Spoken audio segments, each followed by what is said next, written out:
you're not going to be as efficient. And when you lose as many guys in the offensive line, you're not going to be as efficient. When you lose 2 starting linebackers, you're not going to be as efficient. So I like the way this team competed, even though we struggled because we had so many people out. And this week, we finally got a lot of people back. And today, we put forth a full game of effort, and we made strides as a football team today. Chad said that there was a lot of checks. They were checking, he was checking. Is it nice to have the responsibility that he can make those changes if he needs to? Yes. You seem to go deeper with passes. Was that because it was there and it wasn't necessarily there before in terms of 3 deeps or whatever? Well, I think you go into any game, you're looking at matchups, you're looking at the structure of a defense, you're looking at experience of a guy's.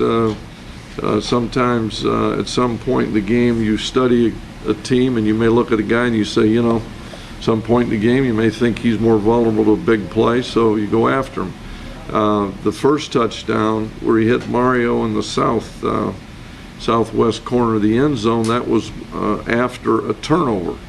So we went after him, and Mario was able to get behind him.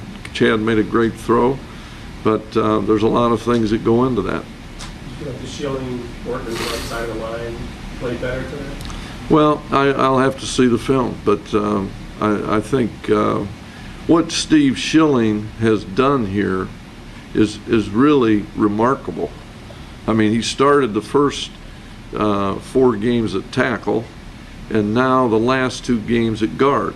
And if you know much about football, you understand that is a tremendous difference in there. And Steve, as a redshirt freshman, who missed much of the fall a year ago because he had mono, he had shoulder surgery in the winter, missed most of spring practice. So this guy comes in, starts at right tackle for 4 games, comes in the next 2 weeks, moves to guard. So, you know, and of course, Jeff got his first opportunity to start last week. Until I see the film, I'm not going to respond specifically, but I think we're all extremely pleased with what they've been able to do and about their potential. Why do you think this team is so good at adapting, forcing turnovers? Well, I think they're well coached. I think they're guys that have played very hard, and when you get